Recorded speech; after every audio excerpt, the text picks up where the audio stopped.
안녕하세요. 선박 종합설계 5번째 주차 수업 자료고요.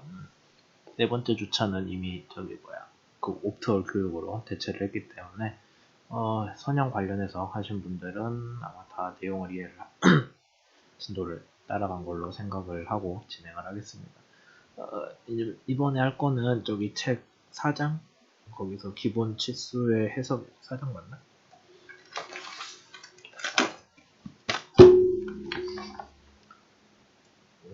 네, 기본 치수의 해석이고, 사실 이게 그러니까 이 챕터에서 다루는 게 보면은 그 별의 별걸 다 치수를 얘기를 하거든요. 뭐 배 길이라거나 폭이라거나 등등등 하는데 홀수든 뭐.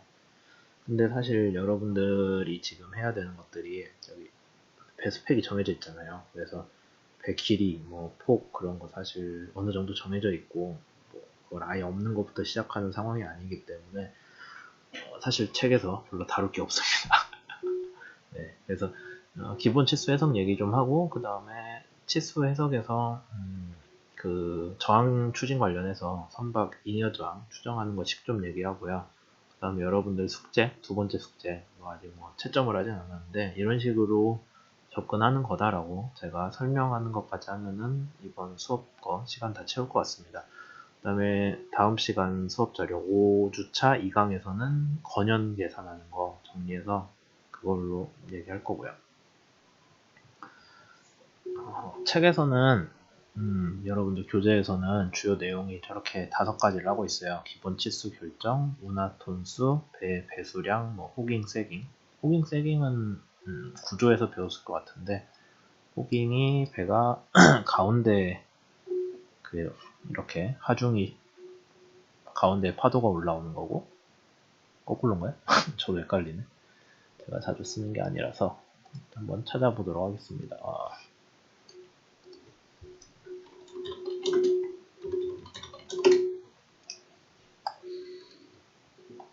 항상 헷갈리죠. 세깅이 그렇죠. 배 앞뒤가 파도가 올라오는 게 세깅이고요. 배 가운데에 파도가 올라오는 게 호깅이라고 합니다.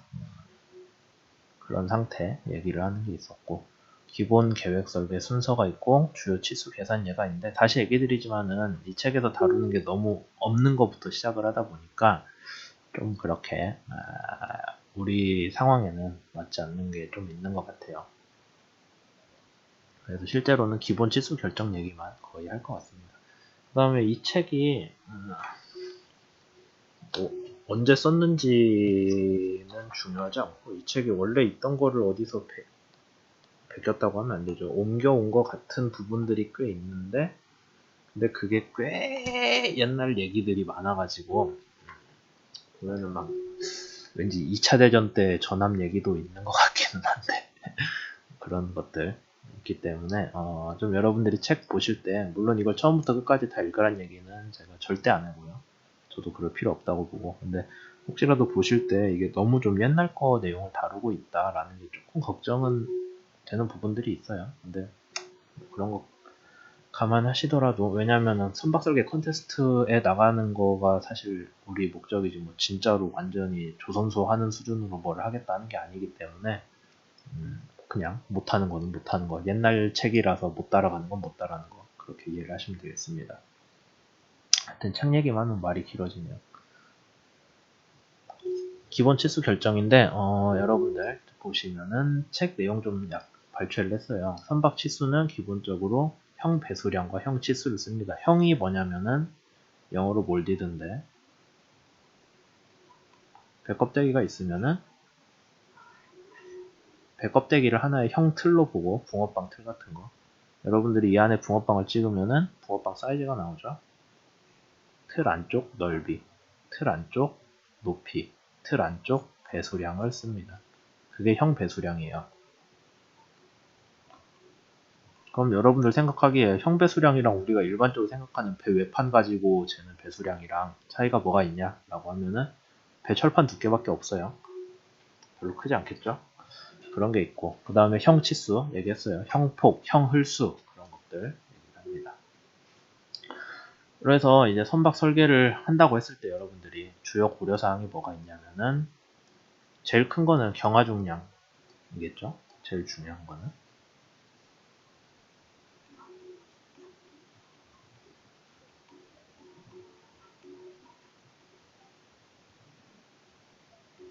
빼면은 재화 중량이죠.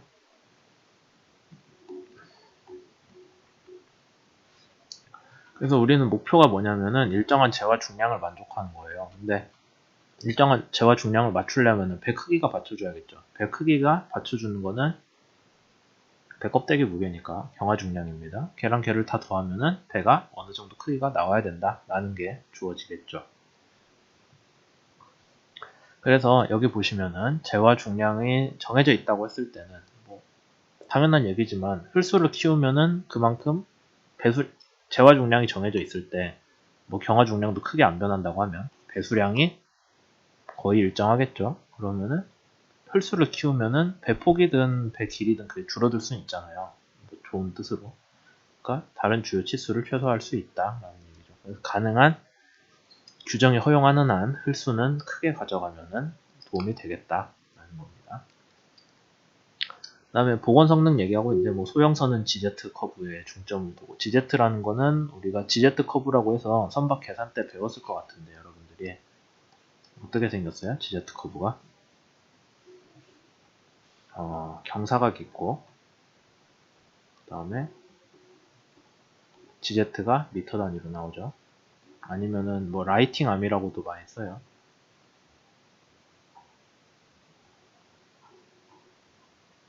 그래서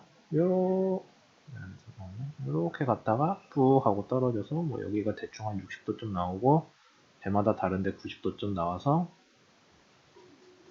뭐 여기서 여기까지 넓이를 구하면은 적분을 하면은 그게 뭐냐면은 배를 일정한 각도만큼 기울이는데 필요한 거꾸로 얘기하면 일정한 각도만큼 기운 배가 갖는 위치 에너지 그런 것들 하는 게 GZ죠.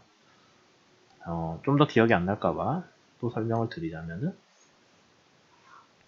배가 이렇게 있다가 싹 기울면은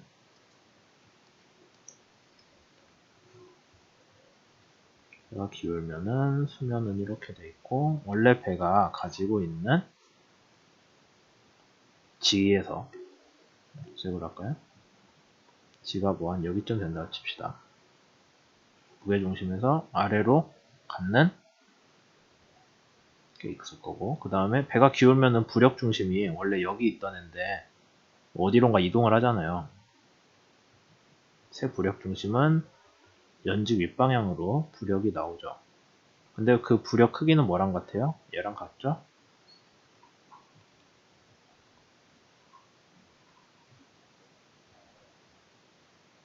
기호로는 세모로 하시고 그렇게 했을 때 여기서 여기까지 거리가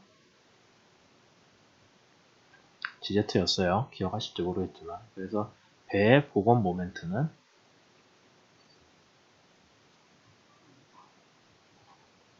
원래는 이렇게 표현을 하는데 그걸 어떻게 잘 풀어 쓰면은 참고로 얘랑 만나는 점이 메타센터 M이잖아요. GM 곱하기 사인 뭐 얘를 세타라고 하면은 사인 세타가 되죠. 복원 모멘트가. 그래서 GZ를 키우는데 중점을 둔다 라고 하면은 얘를 키우는데요. 어떤 식으로 키울 수 있겠어요? 얘만 키운다 라고 하면은 배폭을 넓히면 되겠죠. 배폭을 넓히는데 중점을 두고 중대형선은 GM을 키우는데 얘가 GM이 요 거리니까 얘를 키우는데요. G를 낮추거나 아니면은 M을 높이거나 하는데 M을 높이려면은 B가 커져야겠죠. GZ가 같이 커져야 된다는 거예요. 그러니까 주로 무게중심을 낮추는데 중점을 두겠다라고 이해를 할 수 있습니다. 그 다음에 조종 성능은 여러분들이 여기서는 안 배우고 삼박설계 컨테스트 나가는 학생들에 한해서만 그거를 따로 계산을 간략하게 해서 그냥 내는 식으로 할 거예요. 왜냐하면 4학년 2학기 때 배우기 때문에 이걸 지금 할 수는 없고요. 조종 성능은 직진성의 확보에 중점을 둔다고 했는데 그게 뭐냐면은 배가 앞으로 그냥 쭉 잘 가면 좋다예요. 근데 앞으로 안 가는 배가 있냐? 있을 수도 있어요. 걔는 어떻게 해야 되냐? 방향타를 키우면 됩니다. 방향타가 배 뒤쪽에 달리기 때문에 배를 안정적으로 만들어주는 꼬리 같은 역할을 해줘요. 그래서 걔를 키운다 라고 이해를 하시면 돼요. 다만 이제 배 길이를 얘기를 할 건데 아까 형 흘수, 뭐 형 배수량 그런 거 쓴다고 했는데 특이하게 배 길이는 형으로 안 잡고 그냥 실제 바깥 껍데기 길이로 정합니다. 그래서 LBP를 가지고 하는데 우리가 어떻게 하냐라고 하면은 말 어렵게 썼는데 방향타의 축이에요. 방향타 축을 통하는 수선에서 선수의 선수제 앞면과 만재 흘수선이 만나는 데가 우리 LPP 자주 얘기했으니까 여러분들이 기억할 수도 있는데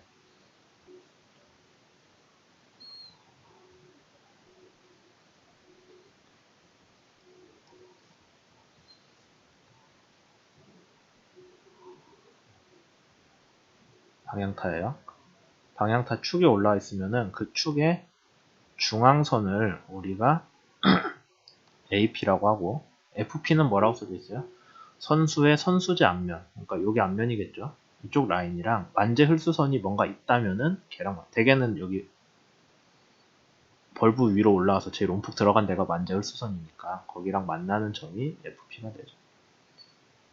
여기 사이 거리를 우리가 LPP, LBP라고도 하고 LPP라고도 씁니다. 이게 LPP. LOA는 우리가 어떻게 했어요? 그냥 제일 긴 데서 제일 긴데요. 그러니까 여러분들이 그 배 설계에서 LOA 기준 274m죠. 어디서 어디까지예요? 뭐 벌브가 더 튀어나왔으면 더 앞이고 그게 아니면은 여기 끝에서 여기 끝까지예요. 그냥 무조건 배에서 제일 끝에서 끝이라고 보시면 됩니다. 그 다음에 수성간 길이는 우리가 어떻게 돼 있어요? 수면이 있을 때 그 수면 시작점에서 배 만나는 끝까지 그게 수성간 길이가 되겠죠. 뭐 얘가 여기까지 올라오면은 여기에서 여기까지 그런 식으로 바뀌어요. 그래서 LBP보다 클 수도 있고 작을 수도 있고 정해지진 않았죠. 이 책이 좀 옛날 책이다라고 하는 게 이제 책 자체는 옛날 책은 아닌데 거기서 아마 소스로 본 책이 옛날 책 같아요. 여기서 얘기하는 게 속장비라는 거를 얘기를 하는데 우리 저항 추진 때 이미 배웠어요. 그게 프로듀스는 이미 배웠죠.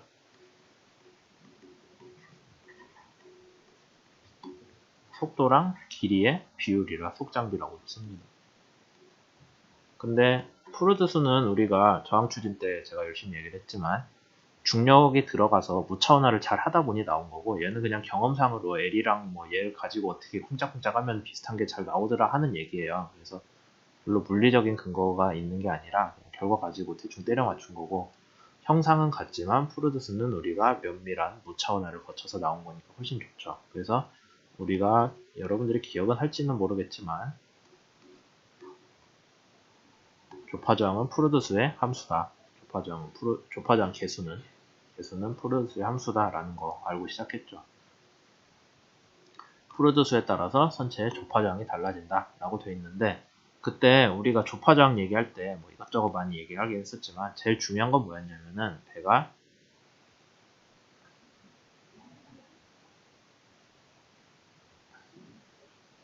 있을 때 파도가 어디 생긴다고 했었어요? 선수랑 물이랑 만나는 데서 원래는 압력이 물이 오다가 선수를 딱 만나면은 속도는 0이 되니까 베르누이식에서 일정해야 되는데 얘가 0이 되니까 얘가 확 커지죠. P가 크면은 그만큼 압력이 높다는 뜻이니까 말 그대로 압력이 높으니까 그만큼 수면이 올라온다고 했죠. 수면 아래가 압력이 커지면은 수면이 위로 쭉 올라와요. 그래서 여기서 올라오고 배 전진 속도에 따라서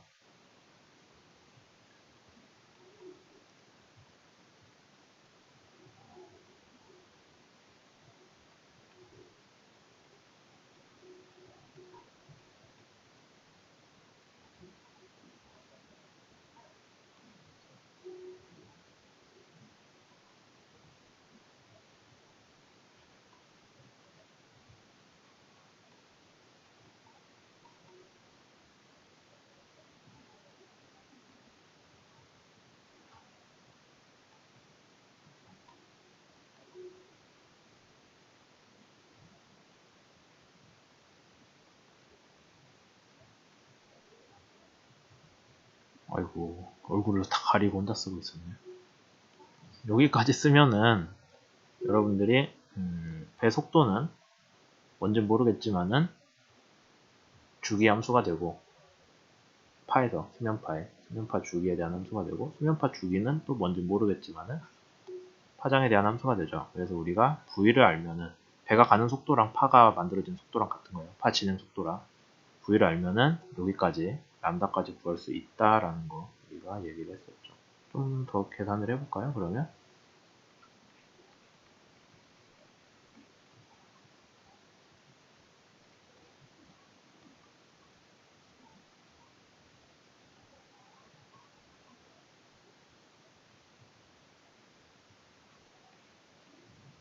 T가 얘랑 같으니까 맞나요? 한번 다시 해보세요. 이게 제가 지금 제대로 하고 있는지 저도 확신이 없기 때문에.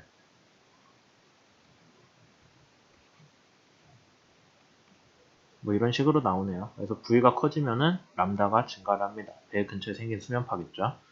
그래서 어쨌든 여기 앞에 선수의 정체점, 선수의 스태그네이션 포인트에서 생기면은 파장이 얼마가 된다는 거예요? 배 속도에 따라 달라지는데 속도에 비례해서 커지나 보죠. 뭐 이런 식으로 수면파가 나오고 또 어디서 생겨요?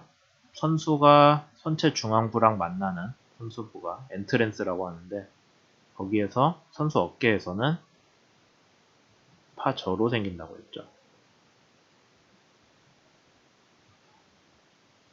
또 뭔진 모르겠지만 선미에도 정체점이 있기 때문에 거기서 파정이 생길 거예요. 뭐 이런 식으로 생기는데 계략적으로 여러분들이 기억하실지 모르겠지만 선수에서 생기는 파랑 선미에서 생기는 파랑 지금 같으면 어떻게 돼 있어요? 파정이랑 파정이 만나니까 보강 간섭이 생기겠죠. 그래서 선미파가 커질 거예요. 근데 이러면 좋아요, 나빠요? 쓸데없이 파가 커졌으니까 에너지를 파도를 만드는데 더 많이 준 꼴이 되죠. 안 좋아요. 속도를 바꾸면은 파장이 바뀌죠. 어떤 식으로든 파장이 바뀌어서 선수에서 생긴 파랑 선미에서 생긴 파랑 서로 상세 간섭이 나면은 뒤에 수면파가 잔잔해질 테니까 에너지가 감소한 좋은 상황이 되죠. 그래서 우리가 조파저항이 작아진다. 그래서 프로드 수는 이거 배 길이가 얼마인지 모르겠지만은 뭐 L로 나누면 되지 않겠어? 근데 진짜 식이 이 모양인가?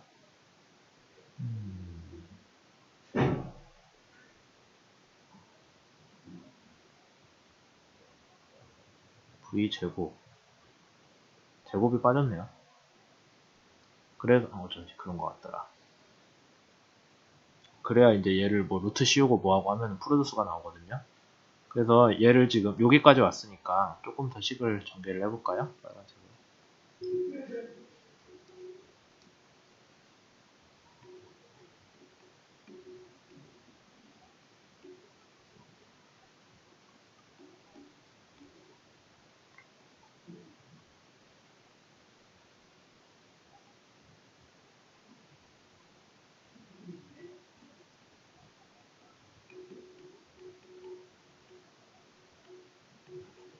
식이 이렇게 나오죠. 그래서 프루드 수에 따라서 배 길이와 파장의 비율이 달라져요. 그럼 만약에 이제 뭐 어떻게 잘 풀려서 배 길이와 파장이 같다라고 하면은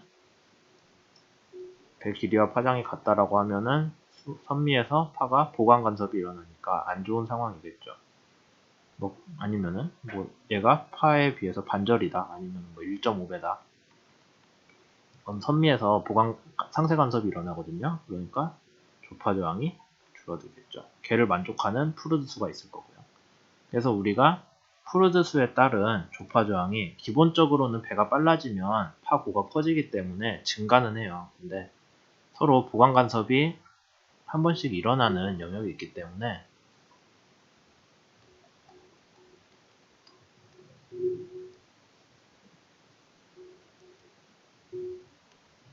보강 간섭이 한 번씩 아니면 상쇄 간섭이 일어나는 조파저항 곡선이 한 번씩 뚝뚝 하고 떨어지는 데가 있는데 거기를 우리가 할로우라고 하죠.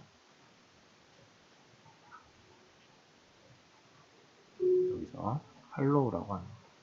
그래서 구태여 여러분들이 조파저항을 줄이겠다라고 하면은 뭐 여러 가지 테크닉이 있지만 저항 추진 때 얘기했던 뭐 어깨파랑 선수파를 상쇄시킨다거나 그런 게 있는데 큰 틀에서 보자면은 조파저항은 특정 프루드 수에서 감소할 수밖에 없어요. 왜냐면은 그 프루드 수에서는 선수파랑 선미파가 상쇄 간섭을 일으켜서 조파 배 주위에 생기는 파형이 낮아져서 조파하는데 에너지를 적게 쓴 꼴이 되거든요.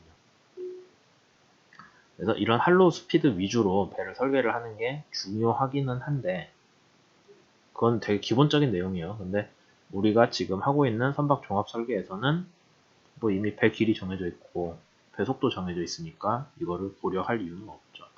그 다음에 추가로 얘기하자면은 여기서 다루는 프로수는 꽤 높아요. 우리가 다루는 VLCC 같이 느린 배들에서는 별로 해당이 있더라도 뭐 여기 험프 정도? 여기 할로우 정도? 거기까지 가지 않을 가능성도 되게 크죠.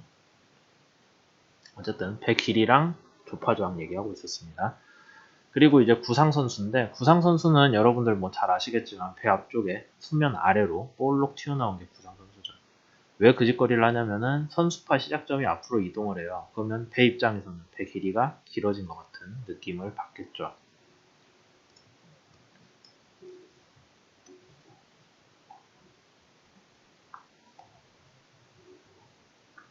여러분들 이미 그 하고 있는 배 두 척 있잖아요. 그 중에 하나는 구상선수가 있고 하나는 없는데 구상선수가 있으면 여기에서 압력이 증가를 하기 때문에 스태그네이션 포인트가 수면파가 여기서부터 생겨요. 뭐 물론 여기서도 생깁니다. 여기에서도. 근데 서로 상쇄 간섭이 일어나면 참 좋고 그것도 아니더라도 어쨌든 얘가 지배적이에요. 없으면은 여기서 생기겠죠. 그러니까 실제로 요 구상선수 길이만큼 배가 더 앞으로 튀어나온 꼴이 되잖아요. LPP는 똑같겠지만 배 길이가 길어지니까 프루드 수가 감소한 효과가 있고 프루드 수가 감소하면 어떻게 돼요? 험프나 할로우 위치 조절하는 것도 좋긴 한데 기본적으로 조파저항이 줄어들 걸로 기대를 할 수가 있죠. 그 다음에 우리 저항 추진 때 얘기했던 것 중에 하나인데 선수파와 어깨파끼리 간섭이 되는 것도 기대를 할 수가 있습니다. 간섭을 해서 줄어들면 좋은 거죠. 그리고 구상선수는 또 추가적으로 어떤 게 있냐면은 저속선에서는 조파저항이 서로 파괴 간섭보다는 파 자체가 작게 발생하면 좋거든요. 그러다 보니까 최대한 배 위에서 봤을 때 선수가 날씬하면 좋기는 해요. 근데 날씬하게 할 수 없죠. 왜냐하면 이미 저속 비대선은 뚱뚱한 배니까. 그래서 수면 형상이 이렇게 생겼을 때 배수량을 위에서 봤을 때요. 배수량을 수면 아래로 내려주면은 어쨌든 수선면은 좀 날씬하게 해서 이런 식으로 하고 수면 아래쪽에 배수량을 몰아주는 거죠. 그렇게 돼가지고 수선면 형상 어쨌든 날씬하게 되면 조파장이 줄긴 줄더라 라는 컨셉으로 설계를 하기도 합니다. 그래서 사실 우리 지금 쓰는 교재에도 뭐 선박의 설계와 뭐 선형 얘기 나오긴 하거든요. 저항이랑. 근데 좀 옛날 설계 컨셉이고 제가 보기에는 지금 우리 하는 거랑 그렇게 맞지 않는 내용들이 많아가지고 차라리 저항 추진 교과서에 보시면 저속 비대선의 설계라고 5장인가? 뭐 거기 뒷부분에 있어요. 저속, 중속, 고속 뭐 그런 거. 차라리 걔를 참고를 하셔서 손을 대시면 좋겠습니다. 그러면은 저속 비대선 특징 먼저 얘기를 할 건데요. 저속 화물선 탱커죠. 우리 하고 있는 탱커. CB는 0.8 왔다 갔다 하고요. 그 다음에 조파저항 비율이 작기 때문에 속도가 낮아서 조파저항 비율이 작으니까 마찰저항 비중이 크겠죠. 반대로. 그 다음에 되게 중요한 거예요. 선미를 날씬하게 해서 차라리 추진율을 증가를 꾀야지 뭐 그냥 얘를 조파저항을 줄이는 게 의미가 없어요. 우리가 설계를 잘해서 마찰저항을 줄이는 건 의미 있을 수 있는데 왜 못 줄여요? 어차피 표면적에 비례를 하니까. 표면적 때문에 정해진 마찰저항 성분인데 걔를 줄이려고 노력하는 건 별로 효율적이진 않고 차라리 선미를 날씬하게 해서 추진 효율을 증가를 시키자라는 게 우리 저항 추진 때 배웠던 거예요. 근데 선미를 날씬하게 하면 배수량은 어디로 가야 돼요? 선수로 가야 되죠. 그래서 선수로 부력 중심이 이동을 합니다. LCB가. 그 다음에 선수가 뚱뚱하고 선미가 날씬하니까 걔를 따라서 유동이 어쩌다 보면은 방리되거나 와동이 발생할 가능성이 커요. 그래서 여러분들이 지금 종합 설계를 할 때는 거기까지 가지는 않는데 아마 선박 설계 컨테스트 하는 학생들은 손을 댈 수도 있어요. 선미의 유동 방리나 와동이 발생하는지 그것까지 보는 쪽으로 얘기를 하려고 합니다.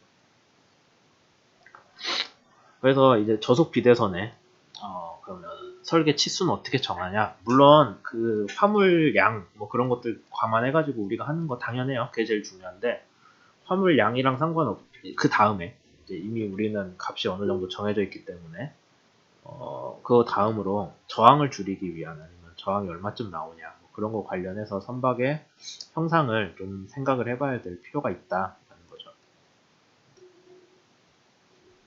주석을 닫아버리면 좀 놀랍게. 그래서 그 자료실에 올라가 있는 논문인데 선형 변수 및 모형 시험 결과 데이터베이스를 활용한 저속 비대선의 중요 저항 CR 구하는 방법입니다. 원래는 잉여 저항을 구하라고 하면 여러분들이 조선소에서 일을 한다고 하면은 선박의 잉여 저항을 구하라고 하면 모형 시험을 해요. 근데 모형 시험은 모형도 깎아야지 모형할 시설도 있어야지 돈이 많이 들잖아요. 그 앞에서는 전산 유체 역학 해석이라고 해서 컴퓨터 시뮬레이션을 합니다. 배 형상을 갖다 놓고. 근데 여러분들한테 시킬 수는 없잖아요.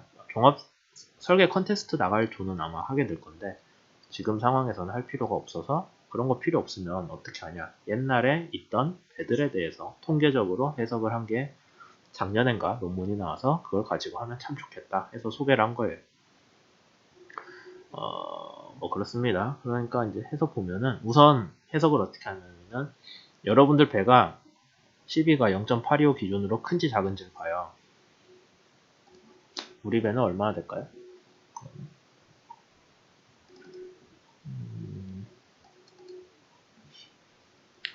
우리 배는 12가 0.81이네요. 뭐 여러분들 조마다 달라요.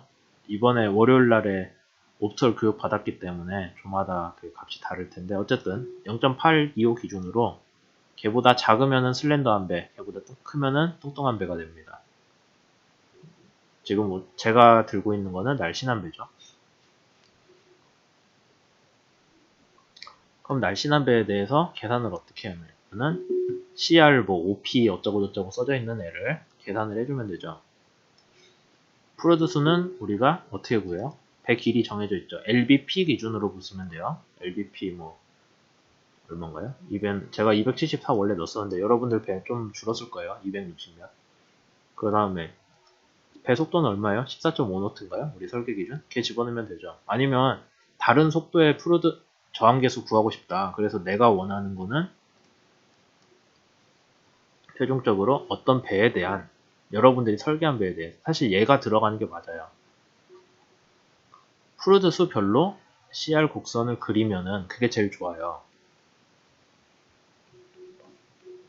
사실 뭐 어려운 거 아니잖아요. 이게 지금 왜냐면은 케이스별로 실험할 것도 아니고 저기 수식 갖고 엑셀만 두들기면 되니까 가능한 이걸로 구해보세요.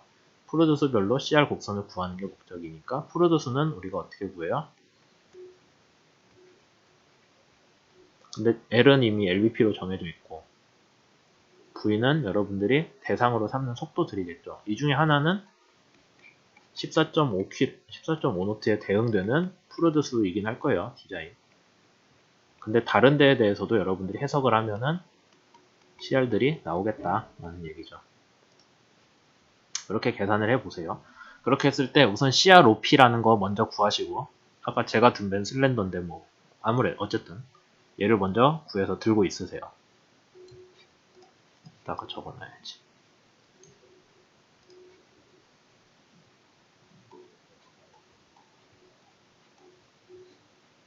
계산하시고 프로듀스로 그 다음에 주요 요목이라고 되어 있는데 여러분들이 배 선형이 있으면 사실 다 구할 수가 있어요. 하나하나 설명할까요? 랭스랑 그 다음에 부피 배수량이에요. 무게가 아니라 미터 세제곱으로 나오는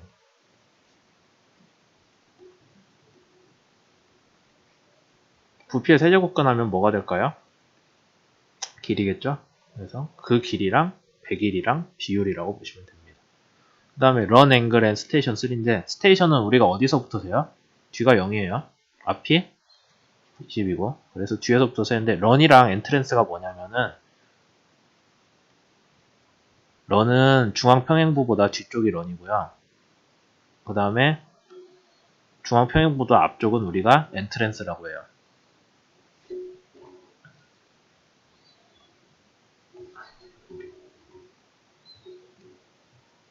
잘 안 써지네요.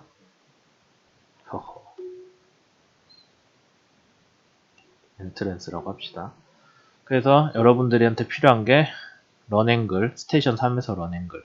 그러니까 여러분들이 스테이션 3 해가지고 워터플레인 평면 있죠.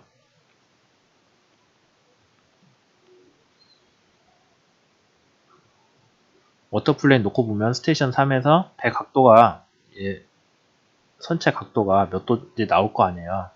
선체 라인이고 그 다음에 이제 배 길이 방향으로 직선하면은 그래서 그거의 각도를 여러분들이 구하시면 되고 저는 못 구하겠는데요. 우리 배 도면 가지고는 그런 분들 위한 답 뒤에 있으니까 벌써부터 안 된다는 소리 하지 마시고요. 엔트랜스 앵글도 뭐 똑같이 구하시면 되고 블락 코에피션트 오브 포어십 어떻게 구해요? 하이드로스태틱 계산하면은 여기 있네요. 스턴 바우. 바우가 뭐예요? 선수예요. 스턴은 선미고. 옵트월로 구할 수 있습니다. 그 다음에 워터플레인 에어리어 오브 포어십 이게 있나요? 안타깝게도 걔는 바로는 안 나오네요. 여기 워터플레인 에어리가 선체 전체이기 때문에 안타깝지만 못 구하는데 여러분들이 뭐 정 구하겠다면은 구할 수도 있을 것 같긴 한데 뭐 근데 모르겠으면 하지 마요. 그 다음에 프리스마틱 코에피션트 오브 그게 뭔가요? CP죠, CP. CPA, CPF. 스턴이 CPA, 바우가 CPF. 그 다음에 쉐이브 오브 스케그, 엔진룸 폭이래요. 어디서? 2.5 스테이션에서 엔진룸 폭이고 걔를 샤프트 센터 하이트라는 걸로. 그래서 여기 보시면은 얘가 지금 그 바디 플랜이거든요. 라인즈. 배를 앞에서 봤다는 뜻이에요. 그림 특이한 거지. 바디 플랜에서 봤을 때 엔진룸 폭이긴 한데 이제 배 폭이라고 보시면 되죠. 스테이션 2.5에서 그러니까 뒤쪽에서 스테이션 3보다 조금 앞에 있죠.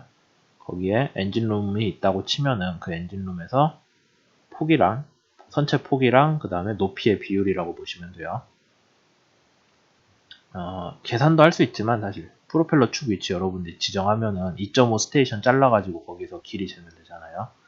이렇게 하고 그 다음에 벌브 볼륨이 있고 근데 이거 여기에는 그림 제가 안 올린 것 같은데 논문에 보면은 구하는 거 있거든요.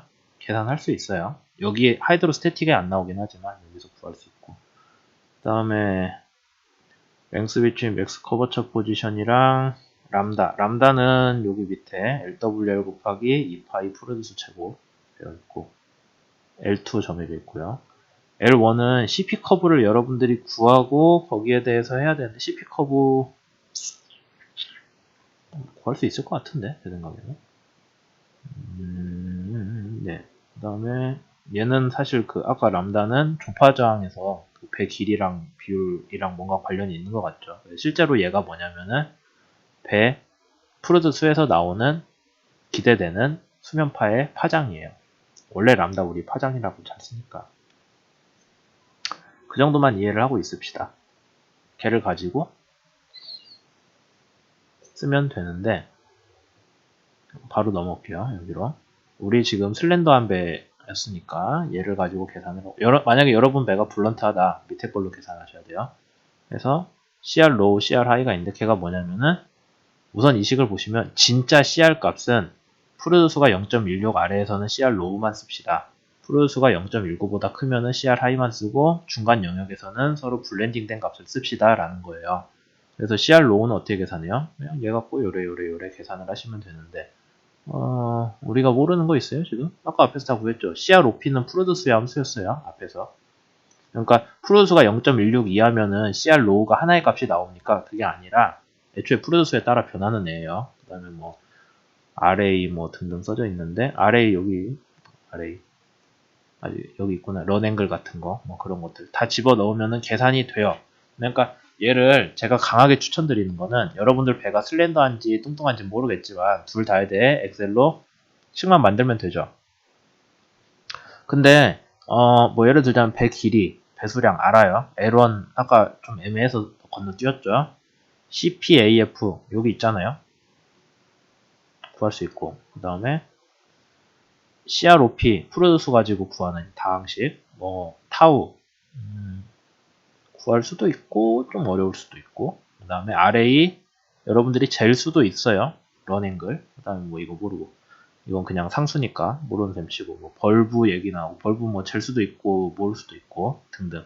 여러분이 전체적으로 봤을 때 어지간한 건 값을 다 알거든요. 근데 이제 안 되는 건 뭐예요? 잘 모르겠는데요, 아니면 잴 수 없는데요, 재기 어려운데요. 그런 거는 적당히 설계된 배들에 대한 계열 자료들이 있는 거예요.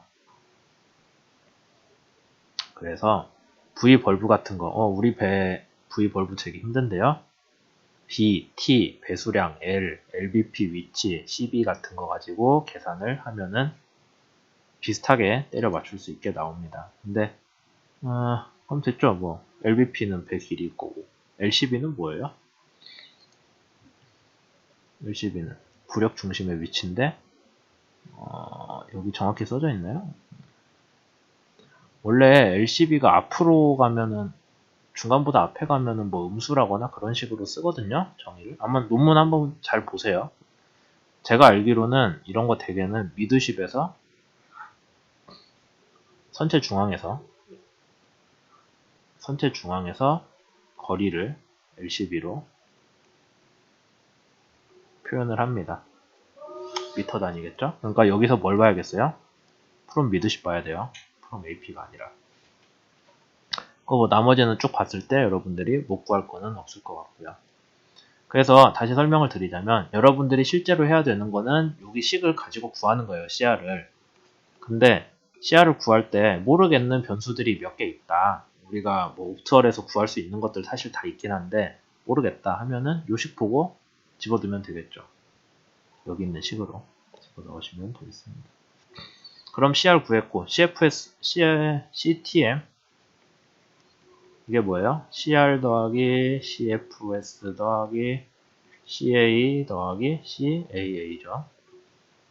저항추진 책에 있습니다. CFS 1957식 적용하시면 되고, 표면거칠기 보정식 저항추진 책에 있어요. 상부 구조물 공기저항 어떻게 구해요? 아직 여러분들 상부 구조물 없긴 한데 참조우선 GA에 보면은 비슷하게 딸 수 있죠. 전면 투영 면적, 그거 가지고 하시면 돼요. 전면 투영 면적이에요. 그래서 수면 위에 형상 전체를 구하는 거지 꼭 그거 선실만 구하는 거 아니에요. 앞에 선로 올라와 있으면 선로도 하셔야 됩니다. 여기까지 다 하면은 유효 동력 어떻게 구해요? CTM 곱하기 0.5 로 V제곱 곱하기 0.5 로 V제곱 곱하기 S. 네, 거꾸로 그렸네. 그래서 CTM 곱하기 0.5 로 V제곱 곱하기 S 하면 맞나요? 쓰면서 얘기해야겠다. RTM이잖아요. 지금 구할 수 있는 게 CTM 곱하기 이렇게 하죠. 그 다음에 RTM 곱하기 VS는 여기도 VS, 얘도 SS, VS는 PE. 그게 우리가 얘기하는 유효 동력이잖아요. 걔를 마력 단위로 표현하면 유효 마력이라 EHP라고 하고요. 그렇게 되고, 여기까지는 여러분들이 저항 추진 때 배운 거고, 사실 그 뒤도 배우긴 했는데 반료비, 추력 감소비를 구했죠. 그때 뭐죠? 반 랩먼식인가? 뭐 그런 거 집어넣어서 구했던 것 같고, 그거 해서 뭐 반료비 구하고 등등 하면은 프로펠러 설계도 했었죠. 저항 추진 때. 이번에도 똑같이 하긴 하는데 추진기 최적 설계 아니라 우선대 개조항 이렇게 해서 구할 수 있는데, 다만 엔진 동력은 뭘로 기준으로 하냐면은 여러분들은 이제 NCR 기준으로 하셔야 됩니다. 그래서 NCR 동력에서 카탈로그상 출력의 85%를 계산을 하셔가지고 그 출력에서 어느 정도가 나온다, 속도가, 그걸 계산을 하셔야 돼요. 그러니까 저항 추진 수업 때 여러분들 뭐 프로펠러 설계하고 뭐하고 했던 분들 기억하시겠지만은 그 성능 차트에서 뭐 B 차트에서 구했잖아요. 거기 들어가는 P 값이 NCR 기준으로 하셔야 된다. 조금 더 얘기를 하자면은 저항 추진 책에서는 반 랩머런식을 썼어요. 그게 사실 우리 지금 쓰는 교재에도 있거든요. 근데 자꾸 오타가 났나 모르겠네. 종합설계에서는 좀 더 복잡하고 뭔가 믿을 만한 수식을 씁시다. 일본에서 만든 건데 이렇게 계산이 된대요. RA는 이렇게 계산이 된대요. 그러면 종방향 부심 위치의 미드시프터 거리를 퍼센트로 나타낸 거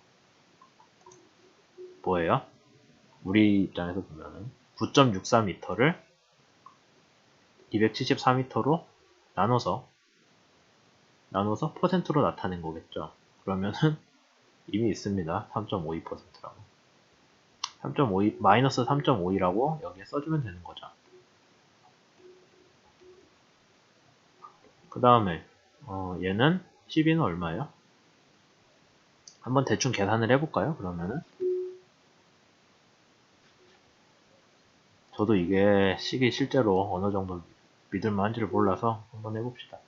B가 48, L은 LBP로 하니까 200, 274. 지금 배는 그 모양이죠. 그 다음에 1.3 곱하기 1 빼기 12 한 0.81이었던 것 같고, 빼기 3.1 곱하기, 아까 3.2 정도였나요? 그러면은 대충 계산합시다. 대충. 그러면은 얼마야?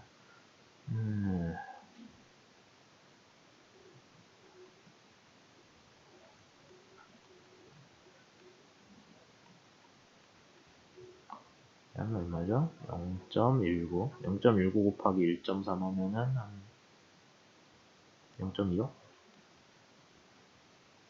숫자가 뭐가 이상한데? 마이너스가 나오면 안 좋은데? 아, 우리 아까 마이너스 3.2였지. 왜냐면 전방이 마이너스니까요. 곱하면 얼마야? 한 이 정도 나오죠?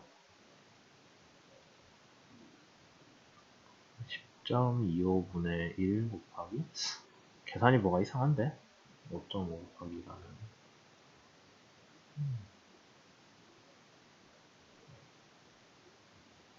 잠깐 자르고 계산 제대로 해보고 다시 시작하겠습니다. 예. 그래서 계산을 좀 거기 책에 나온 표들을 다 다시 해봤는데요. 아까 아카시아다 말했죠.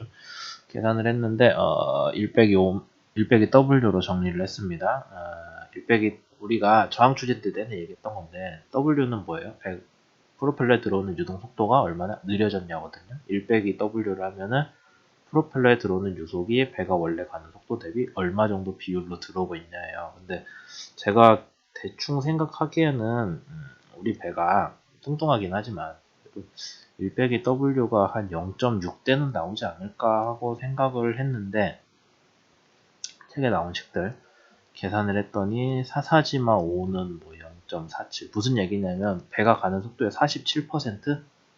그 정도만 물에 프로펠러에 유속이 들어오고 있다는 뜻이에요. 경험상으로 봤을 때는 저 정도까지 떨어지지는 않거든요. 그 다음에 제가 과제에 올려드린 아카시 그것도 보니까 0.47 정도 나오는데 식이 하나 잘못된 게 3.1이 아니라 0.031로 고치셔야 돼요. 아니면 퍼센트로 쓰지 말고 그냥 비율 자체로 쓰시거나 그게 잘못돼가지고 계산식이 아까 안 맞았는데 어쨌든 계산식은 여기 3.1을 0.031로 수정하면은 원래 아카시가 얘기하는 거가 나오기는 하거든요. 나오기는 하는데 네, 지금 보니까는 W 값이 너무 이게 W가 큰 거죠. 1 빼기 W가 작으니까. 지금 그런 상황이라서 어디 한번 봅시다. W가 이쯤 나와줘야 되는데 이게 비슷한 배 자항시험 결과거든요. 여기 W 보시면 모델 스케일에서 한 0.4 W가 0.4니까 1 빼기 W는 0.6 정도 나와줘야 돼요. 그래서 사실 얘네가 더 맞긴 한데 얘네보다 저 이유를 모르겠네. 그래서 제가 여기에는 아카시 표를 쓰라고 써놨지만은 아카시 표 쓰지 마시고요. 뭐 다른 적절한 거 찾아서 보셔서 그냥 찾아보세요. 이게 네, 별로 모양새는 안 좋지만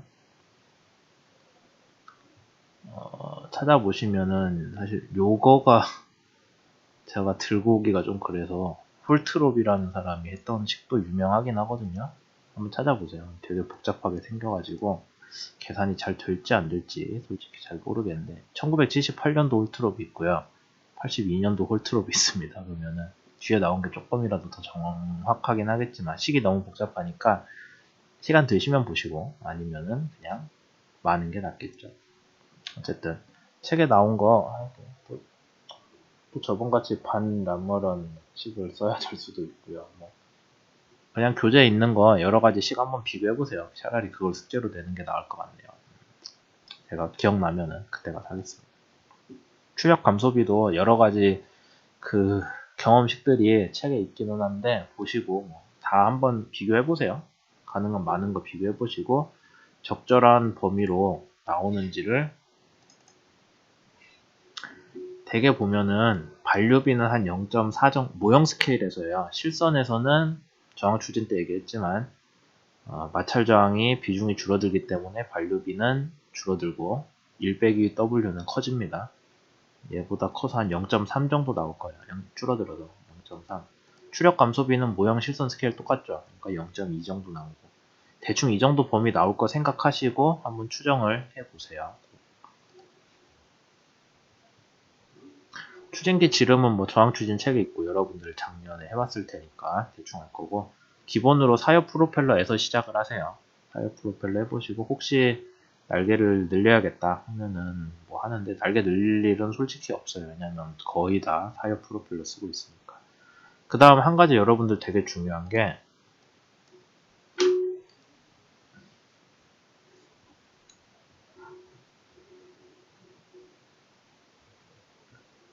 선미가 이렇게 생겼으면 프로펠러 지름을 구했을 거예요. 근데 프로펠러 지름이 커서 지름이 킬라인보다 위에 있으면 문제가 없는데 프로펠러 지름이 계산했더니 너무 커가지고 킬라인보다 아래까지 내려온다. 거의 망한 건데. 만약에 이런 식으로 나왔다라고 하면은 여기 선미 벌브 쪽을 위로 끌어올려 줘야 돼요. 그래서 얘보다 아래에 있으면은 안 돼요. 설계할 때. 그거 꼭 해서 형상을 바꿔야 된다라는 얘기고요. 그럴 것 같진 않지만 아니면은 오히려 선미를 설계를 했는데 프로펠러가 좀 위에 달랑달랑 하고 있어요. 그럼 어떻게 하겠어요? 얘를 끌어내려야 돼요. 왜냐면 여기 거리 멀수록 좋거든요. 그 다음에 프로펠러도 수면에서 멀수록 좋고 아래로 갈수록 유동이 더 균일하게 들어올 가능성이 커지기 때문에 저항 추진 측면에서 얘는 추진기는 가능한 얘가 여기에 오는 정도까지 좀 내려와 주세요. 아니면 최소한의 갭이 어느 정도 있기는 한데 그냥 무시하고 아래쪽에 내려 붙이면은 적절한 수준으로 나올 것 같습니다. 그 다음에 나머지는 저항 추진 수업 때 했었으니까 아마 잘 기억하고 계실 걸로 생각을 하고요. 이제 책 내용에서 그냥 발췌만 해왔는데 쭉쭉 넘어갈게요. 배 길이가 증가하면은 뭐 CB가 줄어들겠죠. 배가 날씬해지니까 CB 증가해서 아니지 거꾸로 얘기했네요. 배수량이 같을 때 배 길이가 길어지면 CB는 감소하니까 저항이 줄어들고 피치 운동이 그러니까 론지튜디날 길이 정방향 메타센터 높이가 커져가지고 피치 운동 줄어들고 배가 직진 잘하게 됩니다. 그 대신에 선의 성능 나빠지고 배가 사실 경화 중량이 제일 작은 케이스는 언제겠어요? 배가 그냥 정육면체 아니면은 정육면체 같이 딱 하면은 그게 사실 껍데기 대비 부피가 제일 크게 나오거든요. 정확히는 구가 제일 크게 나오겠죠. 어쨌든 배니까 네모나 다 치면은 정육면체가 껍데기 면적 대비 부피가 제일 큰데 껍데기 면적이 작으니까 그만큼 철값이 적게 들어 경화 중량이 큰 거죠. 근데 배를 길게 하면은 경화 중량이 늘어난다. 그 다음에 종방향 부피 모멘트 커지니까 더 배가 잘 부러지겠죠. 그래서 부재를 더 많이 집어넣어야 돼서 선체 가격이 올라간다 하는 얘기.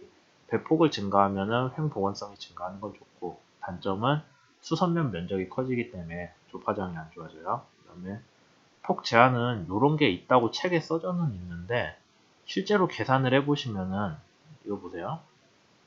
L 나누기 10이면 얼마예요? 우리 한 27? 더하기 6.1 하면 얼마예요? 30? 3.1이거든요. 근데 우리 배 48m가 폭이잖아요. 그래서 이거 왜 썼는지 모르겠는데 그냥 무시하세요. 책에 있는데 혹시 여러분들이 거기 매여 있을까봐 얘기를 드립니다. 그 다음에 뭐 배 깊이를 증가시킬 때 있죠. 홀수가 커지니까 짐을 더 많이 실죠. 재화 중량이 증가했고. 그 다음에 홀수만 키우면은 배 껍데기가 그렇게 많이 안 늘어요. 배 길이나 폭에 비해서. 그래서 홀수를 늘리는 게 재화 중량을 컨트롤하기 좋고, 그 다음에 여러분들이 배 단면이 이렇게 생긴 단면이랑 이렇게 생긴 배랑 단면적이 똑같다고 했을 때, 배 단면이에요. 우리 바디 플랜 아니면 라인즈에서 이렇게 생겼으면 어떤 배가 더 종강도가 강하겠어요? 그러니까 옆에서 본다고 하면은 이렇게 생긴 배랑 위아래로 두꺼운 배가 종강도가 더 강하겠죠. 부핀 모멘트에 대한 단면의 2차 모멘트가 커지니까. 그래서 이런 배가, 홀수가 큰 배가 훨씬 더 종강도가 강하다라는 거. 그래서 종강도가 강하니까 부재를 적게 써도 되는 장점이 있죠. 그래서 배 깊이 아니면 홀수는 키우면 좋습니다. 근데 단점은 뭐냐면은 중량 증심이 증가해서 보건성이 나빠진다. 왜냐하면 같은 단면적이라도 폭이 넓을수록 보건성이 좋은 건 당연하잖아요. 그래서 되어 있고 길이와 깊이 12 정도 맞춘다라고 되어 있는데 우리 배도 얼추 비슷하죠. 그 정도로 이해하시면 되겠습니다. 그래서 여기까지 했고요.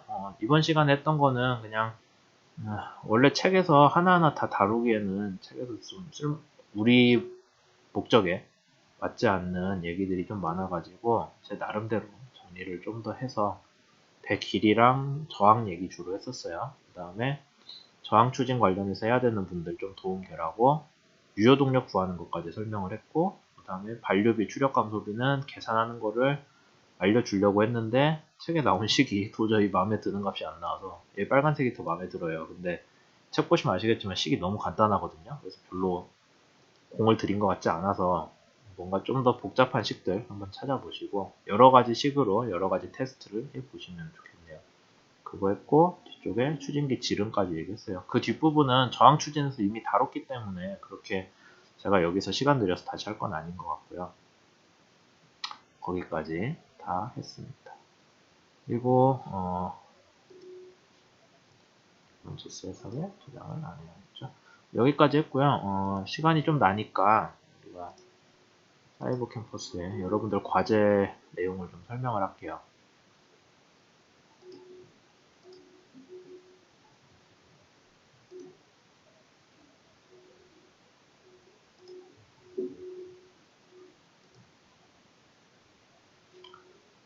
자,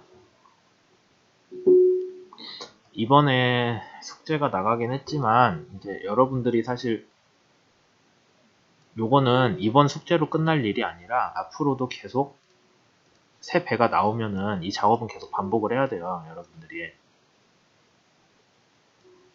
새 배가 나온다면은 반복을 계속 하셔야 돼서 우선 한번 봅시다.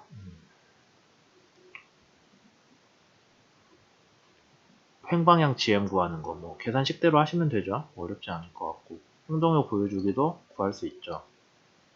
구할 수 있고 근데 여러분들이 알아두시면 좋은 게 이걸 설명을 해야 하는데 일반적으로 우리가 다루는 거 유조선이잖아요. 유조선 GM은 폭의 8% 정도 나와요. 우리 그 선박공학개론 책에 보면 있어요. 그래서 여러분들이 GMT 계산하신 게 실제 폭의 8%쯤 되는지, 우리 폭이 48m니까 48 맞나요? 아닌 것 같은데. 거기에 8%면 얼마예요? 대충 한 4점 몇 미터 되겠죠?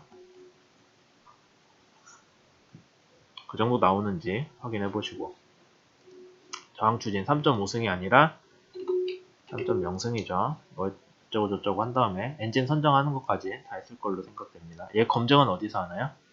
그 자료실에 올려놓은 뭐죠? 트렌드인 뭐 탱커 프로펄전인가? 하여튼 그 책에 보시면은 아예 정해서 알려드려야지.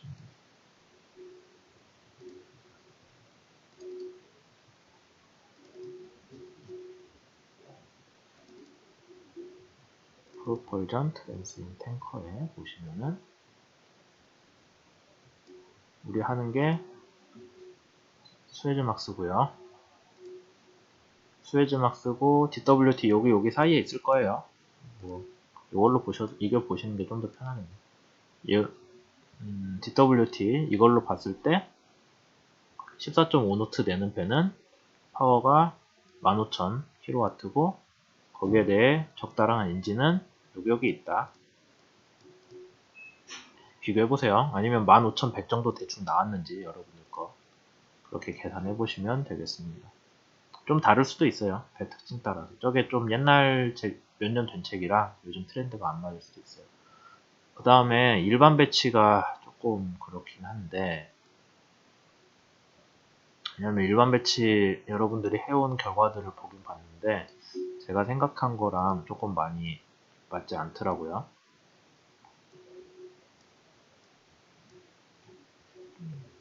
배치를 해놓고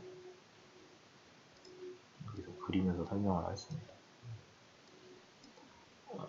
탱크 플랜을 작성을 하라고 했는데 DWT를 이용해서 탱크 플랜을 작성을 해야 되고, 원래는 DWT가 화물 말고 뭐 다른 것들 실을 수 있는 여러 가지들을 다 포함을 한 값인데 그냥 화물로 칠게요.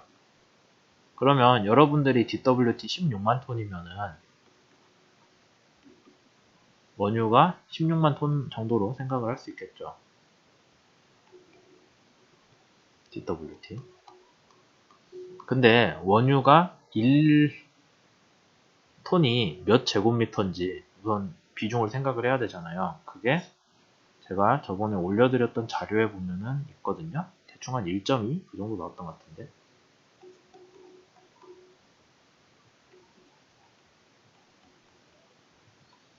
그러면 여기에 얘를 곱해줘야 되는 거죠. 그럼 실제로 얼마예요? 17만, 계산이 잘 안 되네. 1.2 곱하면 19만 2천 정도 나오네요. 19만 2천 세제곱미터가 돼야 돼요. DWT 기준으로. DWT를 원유 걸로 부피로 바꾸자면 원유 탱커로. 그렇게 했을 때 탱크 플랜을 작성을 하시오 라고 되어 있습니다. 우선 거기까지 이해를 하세요. 참고 내용, 뭐 어쩌고저쩌고, 건연용 길이는 뭐 이래랑 같다 오고, 총통 격벽은 두 줄로 가정한다 라고 되어 있는데, 총통 격벽이 뭐냐면은 배를 위에서 봤을 때 탱크 플랜을 그리려고 하면은 전체적으로 통하는 격벽이에요. 길이 방향으로. 총통 격벽이죠. 총통이 아니라. 총통은 저기 대만 대통령이 총통이고. 배 길이를 이렇게 길이 방향으로 쪼갠 격벽이 두 줄로 있다고 가정을 하는 거예요. 그 다음에 선수는 되게 선수에서 얼마까지 거리에 대해서는 탱크 배치를 안 하거든요. 왜냐면 얘가 들이받으면 깨지는 데니까. 선미도 엔진실 있고 옆쪽에 아마 여러분들 그 과제 아니 참고선 GA 잘 보시면은 여기가 뭐냐면은 연료 탱크예요. 기관실. 그 다음에 이쪽이 탱크들인데 원유 크루드 오일 탱크인가 뭐 COT 이렇게 써져 있을 거예요. 거기까지는 아마 이해를 하셨을 거고, 종통격벽 두 줄. 그 다음에 이중 선체 규정을 따라야 되기 때문에 여러분들이 B 나누기 15가 얼마예요? 잘 모르겠는데 뭐 3점 얼마 되겠죠? 둘 중 작은 값이니까 실제로는 벽에서 COT까지 얼마 떨어져 있어야 돼요? 2m가 떨어져 있어야 돼요. 그럼 배폭이 48m인데 실제로 2m씩 두 개 빼주니까 탱크 구역 폭은 44m가 돼야 돼요. 그 다음에 깊이는 어떻게 될까요? 깊이는 아마 참고선이 20m쯤 될 텐데 거기에서 밑바닥 여기 보시면 얼마예요? 또 대충 계산해 볼까요? 16만 나누기 2만 하면은 8? 되게 크네. 8 더하기 0.5 하면은 엄청 크네요. 하여튼 그래서 2m로 하면 되겠죠. 그래서 얘도 2m를 밑에 빼주면은 더블 헐 간격을 빼주면 18m가 나와요. 그러니까 탱크 구역의 폭은 44m고 깊이는 배를 이렇게 놓고 봤으면은 수면이 여기 있다고 해도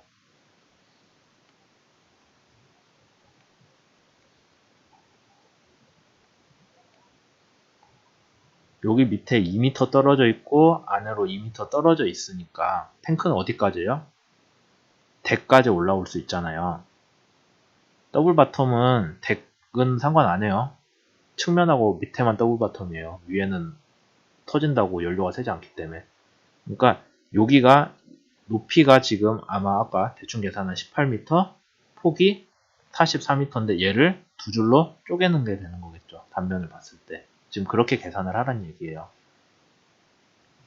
이렇게 돼 있고 뭐 하이드로스태틱 계산을 수행을 해가지고 평균 홀수값을 얻은 뭐 SBT 요구 부피 그거는 748쪽에 이제 식 보고 따라하라는 건데 걔가 중요한 게 아니라 앞에 탱크 플랜을 만들라고 했는데 어떤 조들은 보니까 위에 이것만 단면도만 평면도만 그려놓은 데 많더라고요. 근데 평면도만 가지고 탱크 플랜이라고 할 수는 없죠. 왜냐하면 탱크 플랜은 기본적으로 뭐를 만족해야 되냐면은 여기에 있는 부피를 다 더했을 때 탱크 영역에 부피를 다 더했을 때 아까 19만 2천 세제곱인가요?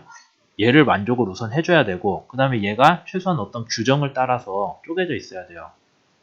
그 탱크 규정이라는 게 이제 뒤쪽에 보면은 더 배우기는 하는데 길이 방향 탱크는 뭐 최소한 얼마가 돼야 된다. 그 다음에 얘 하나의 부피는 얼마보다 크면 안 된다. 왜냐면 얼마보다 크면은 얘가 터졌을 때 밖에 원유가 너무 많은 양이 생다요. 그러니까 얘가 셀 수 있는 양에 대한 제한도 있고 뭐 그런 게 있거든요. 그래서 여러분들이 보시면은 GA를 보면은 쓸데없이 탱크를 영역을 많이 나눠놨죠. 그러니까 여러분들도 그걸 똑같이 따라를 해가지고 위에서 봤을 때, 앞에서 봤을 때 거기에 대해서 탱크가 얼마만큼 규모로 있고 얘의 전체 부피를 합하면은 얼마가 나오고 얘를 쪼갠 거는 무슨 규정을 따랐다라고 설명을 할 수가 있어야 되는 거죠.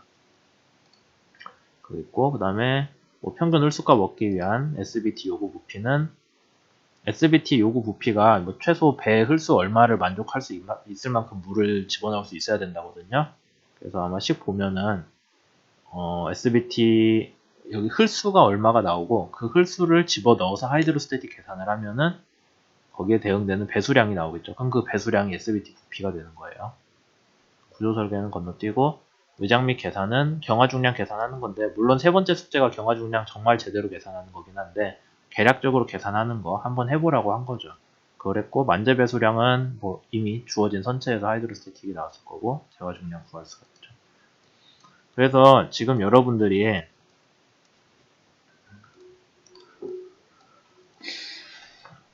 짧게 설명을 하자면 과제 2에서는 뭐를 했냐면은 주어진 배 가지고 뭐 탱크 플랜 연습만 한 거예요. 탱크 플랜 연습했고 또 뭐였죠? SBT 그 다음에 또 뭐였죠? 아까 제일 마지막에 했던 게 경화 중량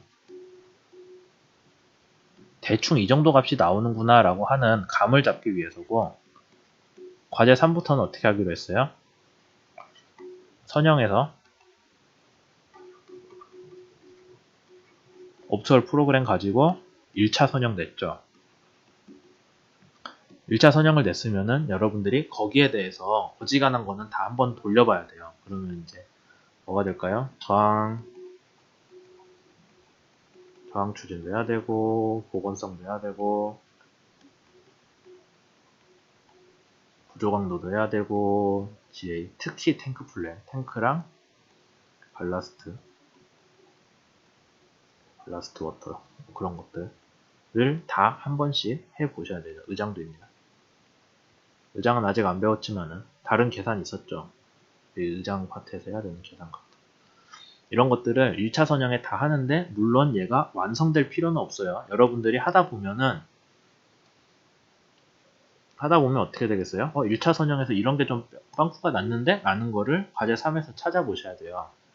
그러니까 요거를 했을 때 여러분 제가 원하는 뭐 어떤 수준이 되게 딱 있다라고 하면 아니면 보고서에 필요한 수준이 있다라고 하면은